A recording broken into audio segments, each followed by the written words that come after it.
Hi, I'm Noah, and I roast famous figures. Today is part two of my roast of former president of Sri Lanka and a man who looks like after the war crimes he has a Jimmy Buffett concert to get to, Mahinda Rajapaksa. During the final phase of the Sri Lankan civil war, Rajapaksa's government committed a huge number of war crimes, such as establishing safe zones for civilians, then shelling those zones, including attacking food distribution lines in the areas around Red Cross ships that were attempting to rescue and treat the wounded.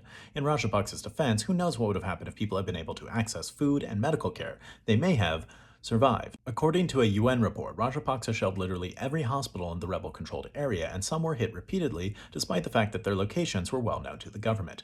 The only part of that I find surprising is the report's use of despite. Of course, Rajapaksa knew where the hospitals were. How else was he going to know where to aim the shells? Information about the extent of the government's crimes will always be hard to be sure of because the government attempted to intimidate the media out of covering the war and would disappear journalists and other critics of the war into white vans. Obviously, no good government disappears people, but the worst part is that out of all of the people who disappeared into those white vans, not one of them was Mahinda Rajapaksa. Speaking of Rajapaksa persecuting the media, his former army chief, Sarath Fonseca, alleged that Rajapaksa's brother, Gotabaya, ordered a secret military unit to assassinate the journalist and vocal critic of the Rajapaksas, Lasantha Wickrematunge, who was also a personal friend of Mahinda Rajapaksa.